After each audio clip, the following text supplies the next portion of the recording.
This is a story about three students, John, Granger, and Russell. They met and became friends at a prestigious engineering school. Prestigious as in you can only get it if you are smart or if you're willing to pay. The school was run by one dean. He did not believe in wasting time at all. In fact, he convinced his students that life begins as a race and never ends. And if you slow down, you'll get crushed. John was a student who came from a very poor family. He had an ill father whose medicine they couldn't afford, a mother who had just lost her job, and they lived in a very small cottage. Constantly, he would spend his time praying and praying that he would do well in his exams and that he would at least pass. That was his mindset. Go to school, get a degree, and get a job. But not once stepping back and thinking, wait, am I going to excel? Is engineering my thing? And that would just devastate him. He wouldn't know what to do. He constantly prayed and prayed because he was afraid. He came into school not wanting to try and fail, but he was afraid to lose. He would have a wall of pictures full of religious quotes, and he would flip through his pages. We have 50 quizzes and 100 exams and one final. How am I going to do this? What's going to happen to me? Instead of opening his book and saying, wow, I'm here to learn about engineering. This is going to be fun.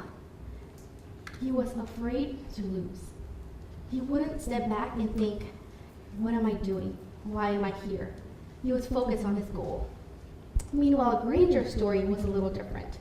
He comes from a middle-class family, and he was the only child. His father had bought him a MacBook just before he went to engineering school, just for his studies. And from the day he was born, it was decided that Granger was going to be an engineer.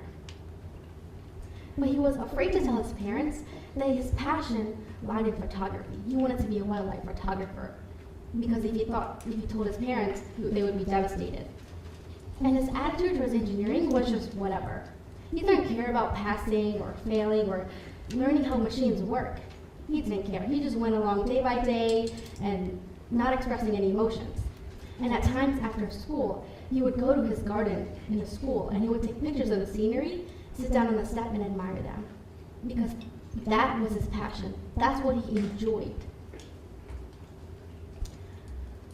And then we have Russell. He didn't have a family, but he worked for his mentor who knew about the school and who knew how much Russell loved to learn, and so he opted to sponsor him. Now this was a very fortunate thing to happen to him because he was being given a chance that is very hard for others to find, let alone him because he had no resources. And now, first day of college comes, and he is ready to learn. He understands the language of engineering. He knows what he's doing. He knows that this is his passion, this is his thing. He wants to do this. He was known for thinking innovatively. He wasn't only engaged in engineering, but he was married to it. Every now and then he would sit in the corner of his dorm and open up machines and toasters because he was curious. He wanted to know what was it. He wanted to know what was inside it. He wanted to learn. And because of this, he was curious. He wanted to learn and he succeeded. Because he had the passion, he had the courage to follow his knowledge. He followed what he wanted to do and he succeeded. So what can you learn from these stories? John was a student who came from a poor family, lived to be overwhelmed. And he was so caught up in finding a job that he forgot to appreciate the experience of learning something new. He forgot to live in the present, and he was so caught up in finding a job that he didn't know what he himself wanted. He was confused and he got caught up in everything. Meanwhile, Granger, who went to the engineering school because his parents wanted him to, he took a chance for someone else and forgot about himself. He didn't live his own dream.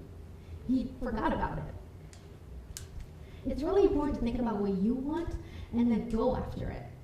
And lastly, what can you grasp from the lesson that Russell gives us? It's really important to take advantage of the opportunity that's given to you. And if you don't find an opportunity, just create your own, because that's what's important to you. Create your own opportunity if you don't have one.